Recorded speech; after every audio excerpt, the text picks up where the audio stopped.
Bonsoir à tous, bienvenue sur votre plateau Entrepreneus. Comme d'habitude, nous parlons d'entrepreneuriat et aujourd'hui, on a beaucoup de choses à vous dire. Mais avant de commencer ce nouveau plateau hebdomadaire, on va vous parler de la semaine artisanale. On vous en avait déjà parlé, elle a eu lieu la semaine dernière et comme vous l'avez déjà vu dans le journal, donc j'ai été tester un métier. Je suis partie faire les routes, travailler avec nos professionnels guadeloupéens et j'ai un petit peu contribué à la construction. Je dis vraiment un petit peu, parce que c'est vrai que c'est pas évident. Donc un grand coup de chapeau à nos artisans. Et je suis partie tester les métiers du BTP guadeloupéen. Je vous laisse regarder ça tout de suite. C'est vraiment bien. Je trouve que c'est pratique de pouvoir aller au contact des artisans pour pouvoir découvrir leur métier. Et aujourd'hui, ce qu'on va faire en plus, c'est vraiment important parce qu'on va agrandir et organiser le trottoir, poser la petite bordure pour vraiment sécuriser les enfants. Et c'est important parce qu'en plus, il y a une école plus haut, il y a la gendarmerie, il y a la poste, il y a vraiment du passage ici. Donc on va voir comment travaillent nos artisans et là, c'est vraiment très excitant comme expérience. On m'a déjà donné ma liste de tâches à effectuer ce matin et j'ai entendu béton, j'ai entendu ciment, j'ai entendu couler, j'ai entendu poser, j'ai vu les gars en train de travailler en bas. Donc oui, j'appréhende un petit peu, mais je vais vraiment m'appliquer pour pouvoir faire un truc bien. Aujourd'hui c'est une fierté puisque aujourd'hui on met en avant le savoir-faire et donc accueillir une personnalité dans l'audiovisuel, ça montre qu'aujourd'hui on est reconnu pour la compétence. J'essaie aujourd'hui de mettre les moyens, les dispositifs pour pouvoir faciliter le travail, parce que comme on le sait, le BTP c'est assez compliqué, c'est sous le soleil pendant 7-10 heures par jour. Donc on met les moyens, le matériel qu'il faut, les équipements qu'il faut. Comme vous le voyez, nos équipes sont totalement entre guillemets équipées au niveau des moyens techniques, au niveau des vêtements, et ça se passe très bien pour eux. J'avouerais que c'était facile puisque c'était quelques minutes, c'était vraiment pour découvrir le métier. Mais j'ai découvert que pour faire les routes, pour faire cette route-là, puisque c'est une route régionale visiblement, ils sont en train de refaire des trottoirs, il faut poser entre 70 et 100 mètres par jour. Donc c'est une journée de travail, donc ce n'est pas évident, on va pas se mentir, ce n'est pas évident à faire sous le soleil et tout. Donc je comprends les difficultés du métier, c'est vrai que de tester, c'est intéressant de venir découvrir ce genre de métier, ne serait-ce que pour que nos jeunes puissent venir voir ce que c'est comme travail. Mais en tout cas, c'est très gratifiant de savoir qu'on a participé à la construction des trottoirs guadeloupéens. Bien, très bien même. Je peux dire qu'elle apprend vite. Donc toutes les informations qu'elle a reçues, elle a comprises tout de suite et les a appliquées. Donc c'est une bonne chose. La première fois, forcément, c'était le test. Je ne savais pas trop, j'avais pas envie de me louper parce que c'est quand même un trottoir de la région. Donc j'ai pas envie que ça reste gravé dans le marbre si je me trompe. Mais effectivement, après, la tâche s'automatise et c'est plus pratique. Donc franchement, c'était génial, donc expérience à refaire. En plus, ce soir, nous avons la Chambre des métiers et de l'artisanat avec nous sur le plateau. Donc représenté ce soir par Monsieur Lunion, bonsoir. Bonsoir. Alors, est-ce que vous pouvez vous représenter, nous expliquer ce que vous faites au niveau de la Chambre ? Alors, je suis Monsieur Olivier Lunion, je suis responsable de service formalité et transition numérique. Donc c'est nous qui sommes la première porte d'entrée, j'ai envie de dire, de l'artisan, du futur chef d'entreprise artisanale. Lorsqu'il vient pour faire ses formalités, c'est nous qui l'aidons à pouvoir faire ses formalités, quelle que soit la forme juridique qu'il a choisie, quel que soit ce qu'il veut faire plus tard, tout en restant bien entendu dans notre cadre artisanal. D'accord. Et ce soir, vous êtes venu parce que bientôt, il va y avoir des élections. Exactement. Nous, on a déjà commencé à travailler là-dessus. Les élections en elles-mêmes vont se dérouler du 30 septembre au 14 octobre 2021. Mais il y a des étapes préliminaires, je veux dire, oui, des préliminaires qui se sont déjà déroulés, qui sont en train de se dérouler et on est là ce soir surtout pour parler autour de ça.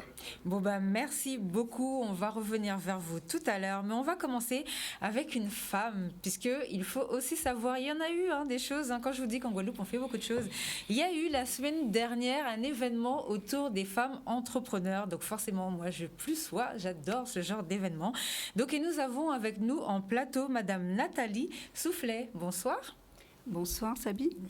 Alors, allez-y, présentez-vous. Vous êtes gérante d'une société, en plus c'est la société internationale Caraïbes Fret. Alors, présentez-vous, s'il vous plaît. Tout à fait. Alors, je suis donc gérante d'une société qui fait de la commission de transport et de la douane. On appelle maintenant RDE, autrefois commissionnaire en douane, et maintenant représentant en douane enregistré depuis le Code des douanes de l'Union. Donc, c'est une entreprise avec un actionnariat entièrement local qui a été créée en 1989 et dont j'ai assuré la cogérance depuis 1994 et la gérance depuis 2005. D'accord. Bon, une femme dans le fret, comment ça se passe ? Alors, je dirais qu'aujourd'hui, ça se passe un petit peu mieux qu'autrefois parce que ça s'est démocratisé quand même dans la profession, mais les débuts ont été quand même difficiles. Parce qu'une femme dans le transport, c'était pas commun. Alors on avait quelques femmes qui faisaient de l'exploitation ou du secrétariat ou du commercial, mais à la tête d'une entreprise, c'était pas commun et il y en avait pratiquement pas ou très peu. Et donc ça a été quand même compliqué pour moi. Surtout que j'avais aucun des codes, ou plutôt j'avais tous les codes handicapants pour une femme chef d'entreprise. Donc j'étais blonde avec les cheveux longs, d'accord, assez coquette. En plus. Donc voilà. Donc c'est tout ça, ça a été plutôt des handicaps que des atouts. Mais comme tout, avec passion et quand on est compétent dans ce qu'on fait, on arrive à se faire connaître, à émerger et à être reconnu. Et aujourd'hui, la meilleure preuve, c'est que je suis aussi secrétaire générale du syndicat des transitaires et des commissionnaires en douane depuis de nombreuses années. Et donc ma compétence est retenue, a été reconnue au niveau vraiment de la profession.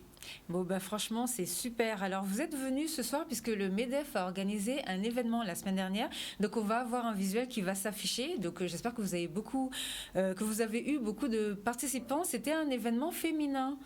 Alors, qu'est-ce que c'était que cet événement ? Et après, on va vous passer une petite vidéo qui va vous faire un petit récapitulatif de ce qu'est le MEDEF, l'UDE MEDEF en Guadeloupe. Alors, l'UDE MEDEF, donc on va en parler tout à l'heure, mais au sein de l'UDE MEDEF, on a créé en 2017 un comité des femmes leaders, CFL, qui est un réseau social de l'entrepreneuriat féminin. Donc, on organise des événements. On va dire une fois tous les mois et demi, on fait des after-work entre femmes pour se créer du réseau, pour partager les bonnes pratiques, les expériences, pour s'entourer de compétences extérieures aussi, parce qu'on n'est pas, on sait pas tout faire, on n'est pas obligé d'être parfait, on a besoin de s'entourer de compétences extérieures, de partager, surtout que la femme entrepreneur ou chef d'entreprise, c'est quand même une situation qui est un petit peu plus difficile que pour les hommes. Pourquoi je dis ça ? Parce qu'un chef d'entreprise, qu'il soit homme ou femme, il est souvent tout seul. Il est tout seul devant ses décisions et une femme, c'est encore pire parce qu'elle n'a pas le temps de se créer des réseaux comme les hommes. C'est-à-dire que il ne faut pas se mentir, elle continue quand même à s'occuper de la maison, des courses, des repas, des devoirs, de la famille, etc. Et donc, généralement, quand elle a fini de travailler, elle rentre chez elle ou elle va récupérer ses enfants. Voilà. Mais c'est vrai qu'elle a peu le temps pour aller prendre un verre. De faire du relationnel. De faire du relationnel ou de passer du temps dans des réunions. Donc, on a voulu créer en 2017 ce réseau pour que les femmes... on en reparlera parce qu'il y a beaucoup de choses à dire, mais juste pour représenter le CFL, pour que les femmes puissent se sentir soutenues et également pour développer l'entrepreneuriat parce qu'il faut des rôles modèles. Beaucoup de femmes, justement, à cause de ces problématiques de temps, hésitent à entreprendre. Est-ce que je vais avoir le temps ? Et nous, on veut montrer que oui, il y a beaucoup de femmes qui le font et on y arrive. Pourquoi ? Parce que déjà, on est très pragmatiques. Nous, les femmes, on a l'habitude de mener de front plein de tâches. Oui, l'organisation, ça nous connaît. L'organisation, ça nous connaît. Et donc, on y arrive. Et on veut être des rôles modèles pour toutes les jeunes femmes qui sont en train d'entreprendre ou qui n'osent pas entreprendre, et pour les futures générations aussi, pour leur montrer qu'il faut entreprendre. Alors, il y a plein de freins sociétaux, éducationnels, voilà, des tabous, des freins systémiques. La femme elle-même a un manque de confiance en elle. Et parfois, c'est elle-même qui s'autocensure et qui se met des freins pour entreprendre. Il faut qu'elle sache qu'elle n'a aucune raison de ne pas avoir confiance en elle. On y arrive. On sait très bien qu'une entreprise gérée par une femme, généralement, est plus pérenne, et ça c'est statistique, au niveau national et au niveau mondial, est plus pérenne que celle d'un homme. Parce Voilà. qu'elle fera plus attention. Parce qu'elle va faire plus attention, elle va plus y aller à fond, elle a une méthode de management qui fait que ça sera mieux géré. Et donc, les banques ne s'y trompent pas, puisqu'aujourd'hui, si vous regardez bien, tous les établissements financiers ou bancaires font du marketing pour le développement de l'entrepreneuriat féminin. Parce qu'ils savent qu'ils prennent un moindre risque. Parce que les entreprises créées par des femmes et gérées par des femmes sont des entreprises bien gérées et pérennes. Donc, enfin, ils se rendent compte de ça. Enfin, ils se rendent compte de ça. Alors, la seule problématique de ces entreprises, c'est que ce sont souvent de très petites entreprises. Voilà, beaucoup d'entreprises individuelles. Par exemple, en Guadeloupe, 25% des entreprises sont gérées par des femmes, mais par contre, ça représente 20% de l'artisanat. Donc, beaucoup de petites entreprises individuelles. Or, il faut que les femmes puissent développer leur entreprise, créer de l'emploi. Et c'est pour ça, ce qui m'amène à l'événement qui a eu lieu à l'UDE-MEDEF et au CFL, c'est la signature d'une convention de partenariat que nous avons fait avec la CEPAC, la Caisse d'épargne Alpes-Côte d'Azur, voilà, dont on voit les images, pour promouvoir l'entrepreneuriat des femmes. Alors, en quoi consiste cette convention ? Cette convention consiste à ce que les femmes aient un soutien technique et financier de la part de la CEPAC, avec des personnes et des commissions dédiées pour étudier leurs dossiers, des remises sur des frais de dossier de certains produits, etc. Et un accès plus facile au financement. Alors, ça ne veut pas dire qu'on leur donnera plus facilement des financements, mais ça veut dire qu'on va les aider à monter leurs dossiers. Si leurs dossiers ne sont pas cohérents et acceptés, on va leur expliquer pourquoi, ce qu'il faut faire. Voilà. Et tout ça pour promouvoir cet entrepreneuriat féminin sur notre territoire. En fait, on revient juste à l'égalité, puisqu'au final, il y a beaucoup d'hommes qui ont monté des entreprises et qui n'avaient pas des dossiers bien ficelés. Et les banques leur ont quand même prêté l'argent. Alors, vous parlez d'un mot égalité. Au niveau de l'entrepreneuriat, je parle. Au niveau de l'entrepreneuriat, oui, malheureusement, on n'y est pas encore. C'est ça. On en est loin, il y a encore beaucoup de travail. Disons qu'on travaille pour arriver à compenser ce manque. À compenser ce manque. C'est une richesse, la mixité. Oui, dans le travail surtout. Oui. La mixité et la diversification, c'est une richesse. Il faut savoir que les fonds d'investissement américains se servent de cette richesse-là et de cette statistique pour booster leur streaming. C'est vraiment une richesse. C'est une richesse professionnellement, économiquement, mais c'est une richesse aussi sociétale. Mais on se souvient, pendant la grève, on a reçu ici des syndicalistes, que ce soit du barreau, des avocats et tout, qui sont venus nous parler de la grève au niveau de la réforme des retraites. Et à salaire égal, si l'État, si les entreprises payaient les femmes au même titre qu'elles payent les hommes à compétences égales, ce serait des millions en plus pour les caisses de retraite, justement. Donc effectivement, c'est un handicap de ne pas reconnaître que une femme, c'est normal, c'est un être humain qui travaille. Bien sûr, aujourd'hui, les salaires sont grosso modo des cadres, je parle, environ à moins 10% par rapport à ceux des hommes. Et même quand il y a égalité, s'il y a égalité à un moment donné à compétences égales, il y a toujours un plafond de verre. C'est-à-dire qu'une femme, à un moment donné, elle va stagner de toute façon, même si elle évolue dans son poste, à un moment donné, elle va stagner et elle ne va pas dépasser un certain salaire. Alors que les hommes vont toucher les millions. Alors que les hommes, bon, je ne sais pas s'ils vont toucher des millions, mais... Est-ce que vous pensez que c'est vraiment, parce qu'on entend régulièrement le discours qui revient derrière, que c'est parce que la femme fait des enfants, donc elle perd des années de cotisation, etc., et toutes sortes de sottises, hein. Donc est-ce que vous pensez que c'est à cause de ça qu'on n'arrive pas à dépasser ce fameux plafond au niveau des payes pour les femmes ? Alors je dirais que ça, c'est le prétexte qui arrange bien pour dire qu'on ne dépasse pas, on ne va pas dépasser le plafond. Parce que sincèrement, une maternité, effectivement, ça dure 9 mois. Après, il y a un congé parental. Mais enfin, pendant 9 mois, il n'y a que quelques mois où la femme ne travaille pas. Oui. Donc la maternité, oui, ok, mais ce n'est pas forcément un frein. Et puis on a besoin quand même que les femmes fassent des enfants. Oui, c'est sachant que les hommes, on a regardé finalement, et les hommes, certes, ils sont plus présents au travail, mais ils ont aussi beaucoup d'arrêts de maladie et beaucoup d'absences. Tout à fait. Donc il faut qu'il y ait une solidarité là-dessus. Non, enfin pour moi, ce n'est qu'un prétexte. Ce n'est qu'un prétexte. Nous sommes d'accord sur ce point. Alors, est-ce que vous pouvez nous expliquer ce que vous faites dans votre société, s'il vous plaît ? Alors, donc, dans notre société, donc, nous sommes, comme je l'ai dit tout à l'heure, nous sommes une société commissionnaire de transport. Donc, nous organisons les transports internationaux, à l'import comme à l'export, à destination et au départ de tout pays du monde. Donc, c'est ce qu'on appelle, alors, c'est pas tout à fait ce qu'on appelle vulgairement transitaire, voilà, qui est plus connu du public lambda. Sauf que le transitaire n'a pas le choix des moyens de transport, alors que l'organisateur de transport prend en charge toute l'organisation et a le choix des moyens de transport pour son client, c'est-à-dire pour l'entreprise.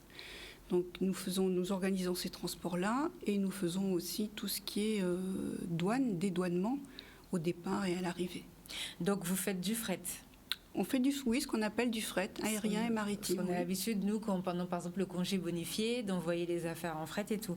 Est-ce que vous pouvez nous expliquer comment ça fonctionne pour une entreprise, par exemple, une entreprise guadeloupéenne? On a vu, je vous en parlais tout à l'heure, pendant la crise, on a beaucoup de jeunes qui ont développé de nouveaux produits et qui veulent exporter dans la Caraïbe. Donc, est-ce qu'ils peuvent passer, par exemple, par vos services? Comment ça fonctionne?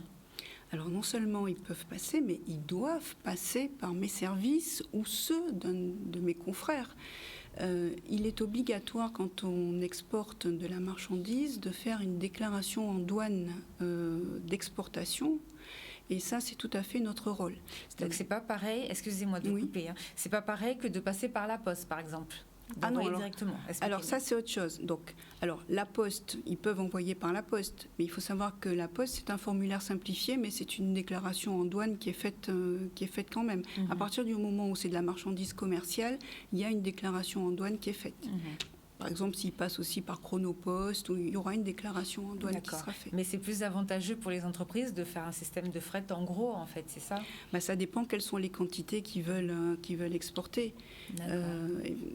Si ce sont des petits colis, ils peuvent passer par la poste ou Chronopost. Si ce sont des colis plus importants ou des quantités plus importantes avec des gros volumes, ils sont obligés de passer par un transitaire et par le biais soit de transit par l'avion, soit par le maritime, ou avec du conteneur ou de la conteneurisation. Et là, ils sont obligés de passer par un transitaire comme nous, ou un commissionnaire de transport, qui fera la déclaration en douane et qui pourra organiser aussi leur transport et leur donner des conseils.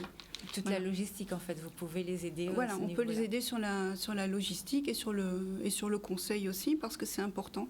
Parce que souvent, c'est la problématique des petites entreprises qui n'ont pas de service dédié de logistique ou d'achat et qui pataugent un petit peu dans la choucroute. Oui. Et notre métier, c'est ça. On a un devoir de conseil. D'accord, merci pour cette information. Et justement, comment ça fonctionne pour la marchandise qui arrive, cette fameuse taxe, la fameuse, j'ai même oublié son nom, j'en parlais tout à l'heure, l'octroi de mer. Voilà. Alors, comment ça fonctionne, s'il vous plaît? Est-ce que vous pouvez nous expliquer un petit peu et dépatouiller un petit peu tout ça, démêler ce qu'on entend surtout en ce moment avec les élections, on entend beaucoup de choses. Est-ce que vous pouvez nous expliquer comment c'est calculé et comment ça fonctionne? Alors, de manière très générale, je vais vous expliquer ça parce que le système est assez complexe du fonctionnement de l'octroi de mer et je ne suis pas sûre qu'on ait le temps de développer tout le système et le fonctionnement. Simplement, vous avez un octroi de mer qu'on appelle OME, octroi de mer externe à l'importation des produits. C'est-à-dire que toute personne qui reçoit des produits qui rentrent sur le territoire doit acquitter un octroi de mer et un octroi de mer régional, avec des taux qui diffèrent suivant la nature de la marchandise. Donc il y a un tarif douanier qui est très très compliqué, un tarif d'octroi de mer qui est très compliqué avec 6 ou 7 000 positions douanières différentes. Il y a une vingtaine de taux aujourd'hui d'octroi de mer. Donc tout ça, c'est déclaré sur la déclaration en douane qui est faite à l'importation de la marchandise par nos services, donc du commissionnaire, enfin du RDE. Et c'est calculé sur la valeur de la marchandise plus la valeur du transport. Voilà, donc ça, c'est l'octroi de mer externe.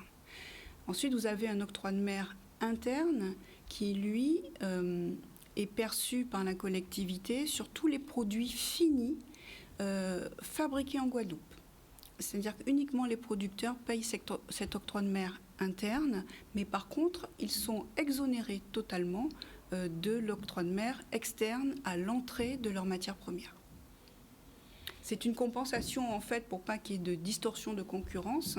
Bruxelles a voulu que le produit fini vendu en Guadeloupe et fabriqué en Guadeloupe paye un octroi de mer interne et par contre, il y a une exonération des matières premières à l'entrée. Alors, c'est un petit peu plus compliqué que ça parce qu'il y a des problèmes de différentiel.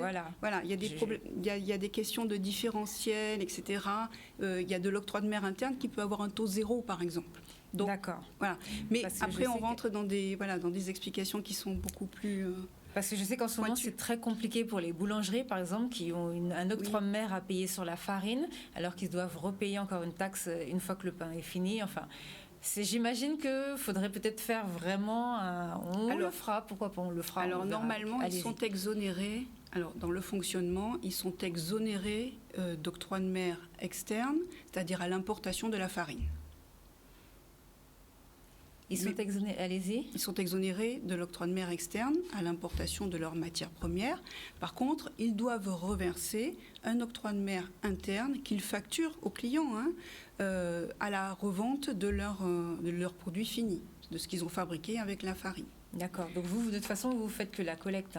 Nous, on ne fait que la collecte sur la déclaration en douane. Et chaque producteur fait après ses déclarations trimestrielles, un petit peu comme on fait les déclarations de TVA au niveau de la région. Et l'un compense l'autre, c'est-à-dire que vous pouvez récupérer l'octroi de mer interne par rapport à l'octroi de mer externe que vous avez versé, si vous en avez versé. Donc il y a un système de compensation qui se fait. Ce qui est compliqué, c'est que pour les boulangeries, si vous voulez, normalement, vous payez de l'octroi de mer interne à partir de 300 000 euros de chiffre d'affaires.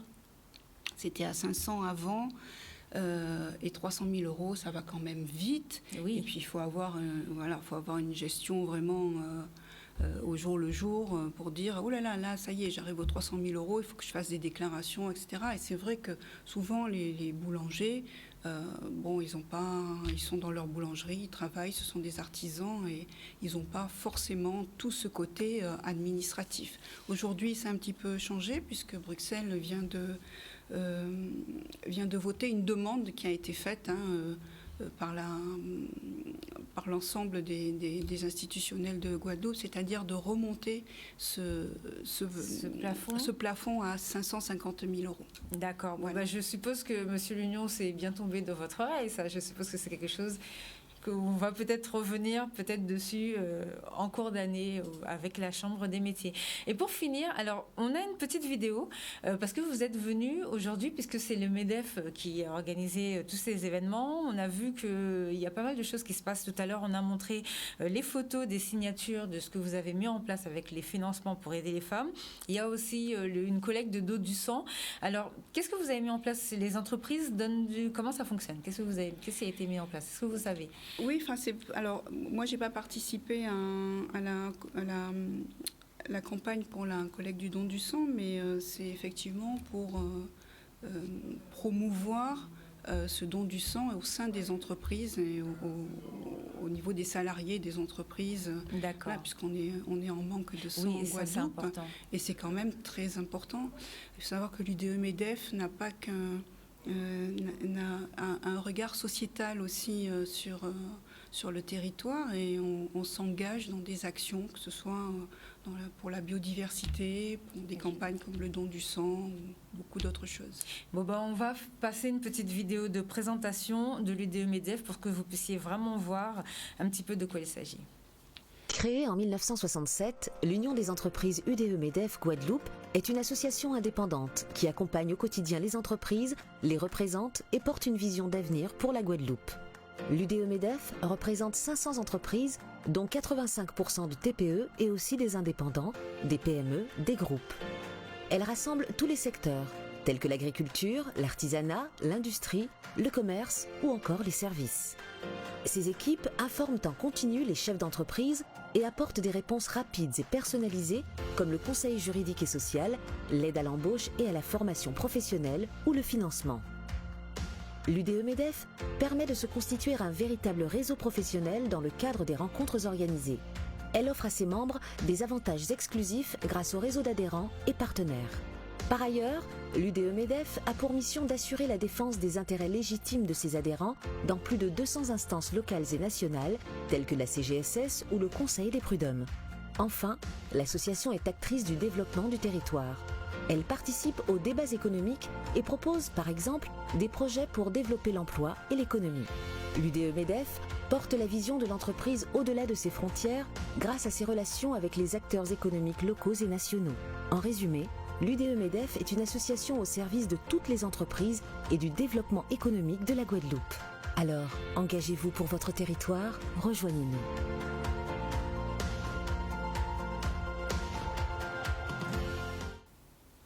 Voilà, alors, est-ce que vous avez quelque chose à rajouter ? Alors, simplement qu'on a vu donc que l'UDE-MEDEF s'engage pour son territoire. Je voudrais... il y avait un slide où on disait qu'on s'engageait aussi dans les institutions. Et je voudrais dire à toutes les femmes qu'il faut qu'elles participent à l'économie et qu'elles soient des actrices. Des moteurs. Et voilà, qu'elles ne subissent pas l'économie de leur territoire. Il faut qu'elles soient aussi des moteurs. Elles sont suffisamment nombreuses aujourd'hui, chefs d'entreprise, et il faut qu'elles s'engagent dans les institutions. Et ça, c'est aussi un des leitmotifs de l'UDE-MEDEF et du comité des femmes leaders, dont je suis la présidente, j'ai oublié de le dire tout à l'heure, pour que les femmes prennent des mandats dans nos institutions. Ça peut être la CAF, la CGSS, la CGRR, Pôle emploi, peu importe. Pour faire avancer les prud'hommes, les vrais sujets. Voilà, il faut qu'elles soient présentes et il faut qu'il y ait une parité et une mixité. Il faut qu'elles deviennent des actrices de l'économie de leur territoire et qu'elles prennent part aux décisions. Et ça, c'est très important. Bon voilà, merci beaucoup en tout cas pour le travail que vous faites, mesdames. J'espère que vous avez bien écouté, que vous avez bien noté, que vous avez bien enregistré. Alors, si je veux m'appeler votre société, où est-ce qu'il faut que j'appelle ? Quel numéro ? Alors, au 05 90 26 79 03. Donc, nous sommes rue de la Chapelle, 488 rue de la Chapelle. Et donc, je répète le nom de la société, c'est ICF, International Caraïbes Fret. D'accord, merci beaucoup pour cette présentation et merci pour ce que vous faites pour l'entrepreneuriat féminin. Alors, qu'est-ce que vous avez pensé de tout cela, Monsieur Legnon ? Vous savez, dans mon métier, déjà, moi, je n'ai pratiquement que des collaboratrices féminines. Effectivement. Donc, j'ai l'habitude de travailler avec elles. Mais plus sérieusement, dans le cadre de mes fonctions au sein de la Chambre de métiers de l'artisanat de Région Guadeloupe, j'ai l'habitude de toujours faire une prospective sur les créations d'entreprises. Et depuis 2019, en 2020 aussi également, malgré la crise du Covid, on a un taux pour les créations, pour les nouveaux chefs d'entreprise féminines qui se situent aux alentours de 30%. Moi, je trouve que c'est quelque chose de très bien, de très fort. On sait qu'on a environ près de 1000, entre 1000 et 1200 créations d'entreprises, lorsqu'on a 30% qui sont déjà des femmes, c'est quelque chose qu'on voit qui avancent. Et surtout que nous n'avons pas à la base beaucoup de métiers féminins, purement féminins. Le bâtiment représente 42% des entreprises chez nous. Ben, il n'y a pas beaucoup de femmes qui sont dans le bâtiment. Vous êtes une exception, mais je reviendrai. Voilà. Mais c'est vrai que lorsqu'on a, par exemple, le bâtiment qui représente déjà la moitié des entreprises dans notre secteur, c'est vrai que retrouver autant de femmes créatrices, c'est quelque chose de très bien. Bon, c'est vrai qu'il y a aussi certains métiers où elles sont représentées. Comme pour fabricants de bijoux. Voilà, elles sont beaucoup plus représentées. Fabricants de bijoux, voilà, couturières, coiffeuses. Ça reste très métier féminin, dit féminin, voilà. Voilà. D'accord, je vois. On les retrouve dans tous ces métiers. D'accord. Vous voyez quand même qu'il y a une évolution par rapport à il y a quelques années. Oui, il y a une évolution. Et c'est vrai que je rejoins l'autre intervenant. Une entreprise dirigée par une femme, c'est vrai que ce n'est pas la même chose. On le voit dès le départ, lorsqu'elle vient prendre les renseignements pour pouvoir créer son entreprise, ce n'est pas forcément la même approche qu'un homme. Donc oui, je vois l'évolution et elles ont beaucoup plus l'envie d'aller chercher l'information. Oui, et elles sont plus administratives aussi. Voilà, elles sont beaucoup plus administratives. Moi, mon service, c'est la partie la plus administrative, je le vois, on voit la différence.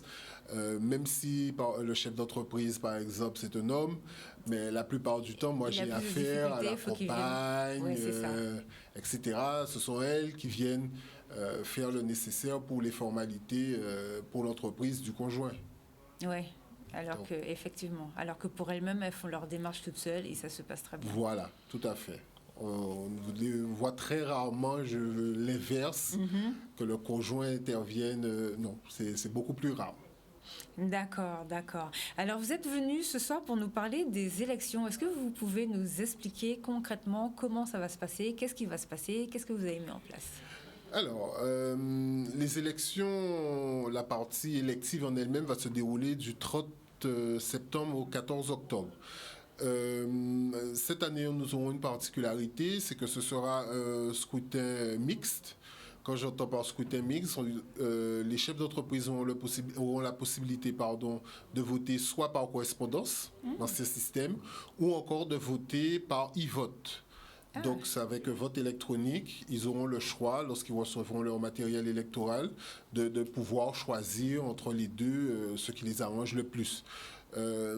Cette initiative qui est portée par notre tutelle, CMA France, doit surtout permettre d'avoir une meilleure représentativité des électeurs sur chacun des territoires.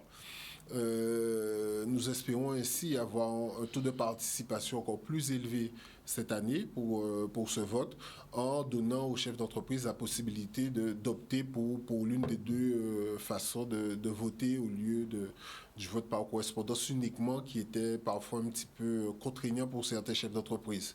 Là, ils pourront simplement le faire sur Internet et renvoyer le coupon réponse qui sera traité par la commission d'organisation des élections.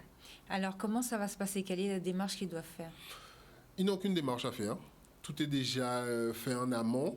Ils vont recevoir leur matériel de vote chez eux. Nous avons un prestataire qui a été pris par notre tutelle en France qui va s'occuper d'envoyer ce matériel de correspondance. Et eux, ils n'auront qu'à répondre avec les différentes listes.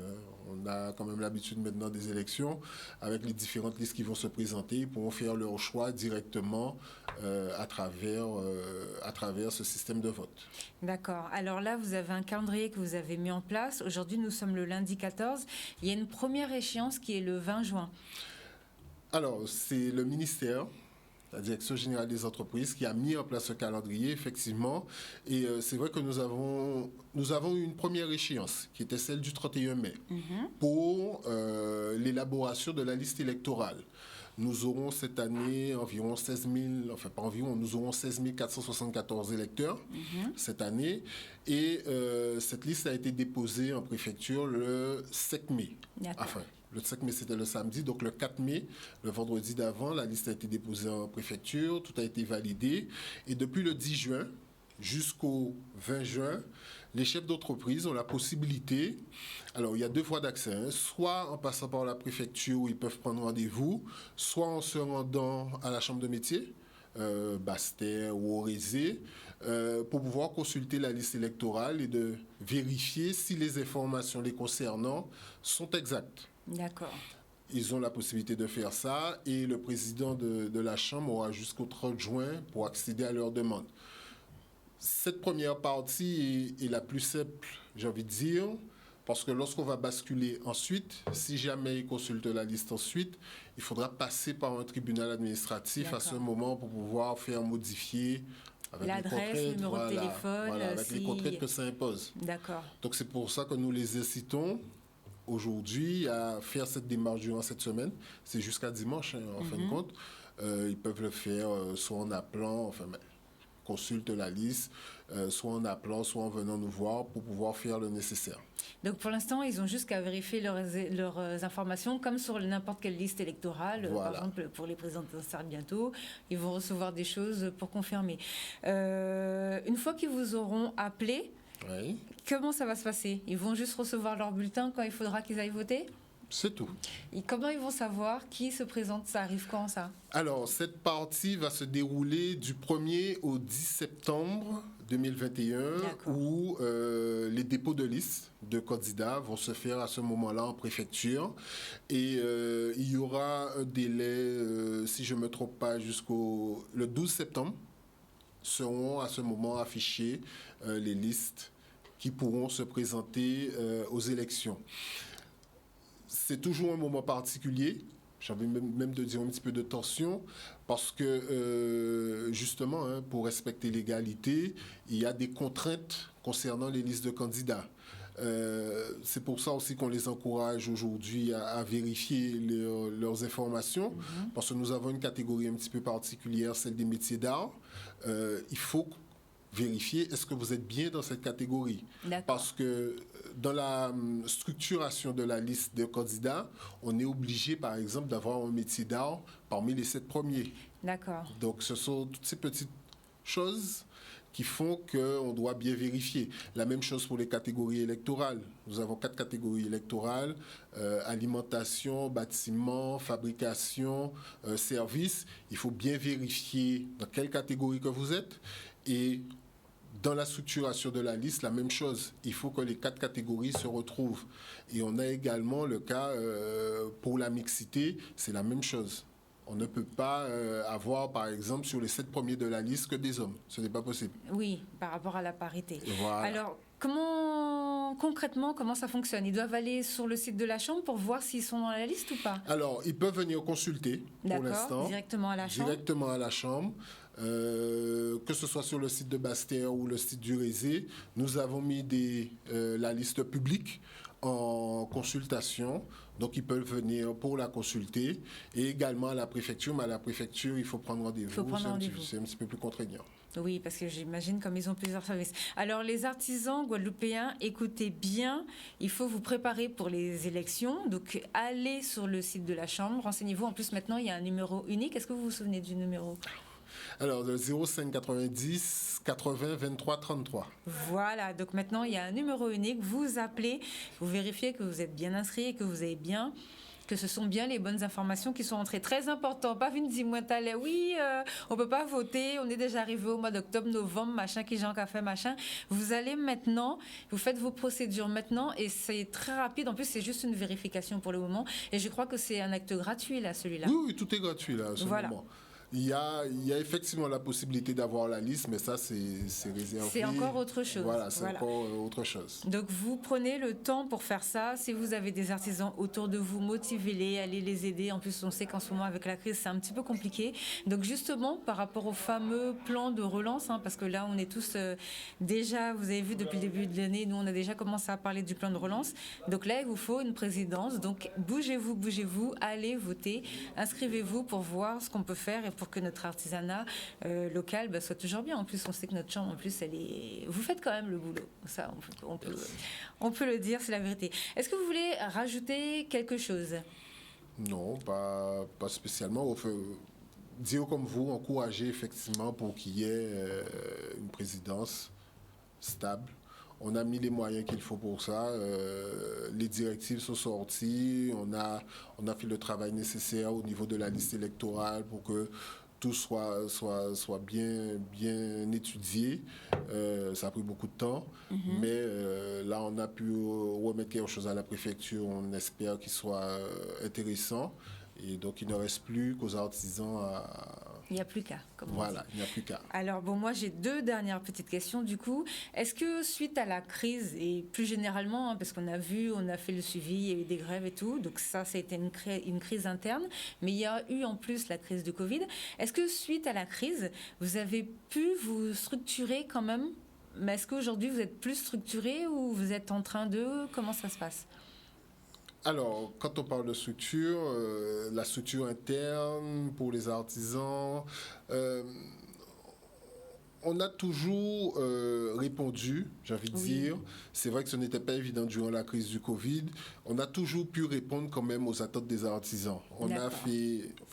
J'ai fait beaucoup de télétravail pour pouvoir répondre aux attentes des artisans durant toute cette période. C'est vrai que aussi depuis, on a mis les moyens qu'il faut pour pouvoir suivre l'activité au quotidien, les dossiers au quotidien. Donc c'est quelque chose qui a pu évoluer, c'est vrai, depuis la crise du Covid. C'est une évolution très positive.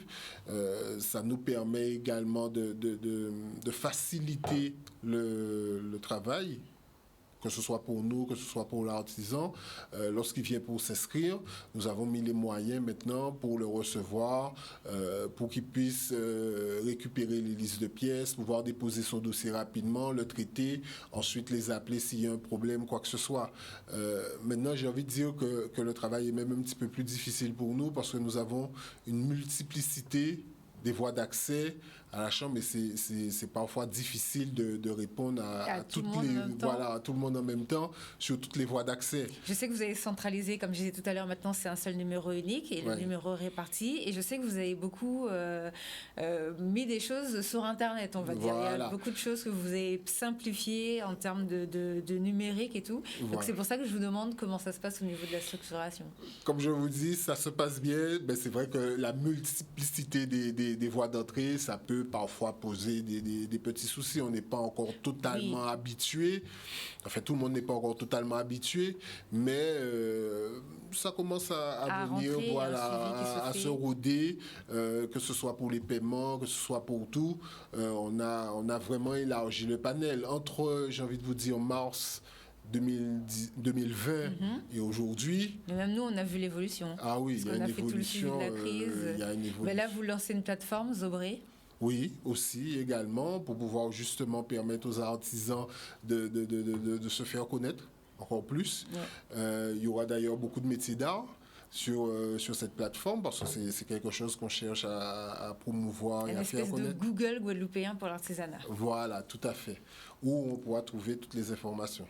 Donc ça, c'est une excellente chose. Et au niveau des formations, ça se passe bien? Les jeunes sont bien? Oui, les formations, nous continuons toujours entre les formations RGE, les formations dans l'alimentation, etc.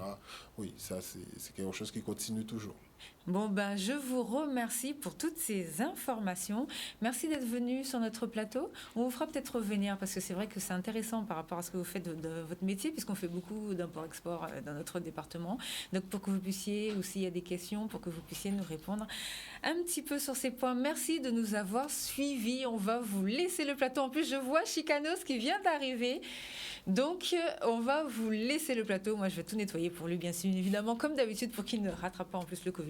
Merci d'être venu cet après-midi. Merci beaucoup pour ces informations. Et nous, on se retrouve la semaine prochaine. Au revoir.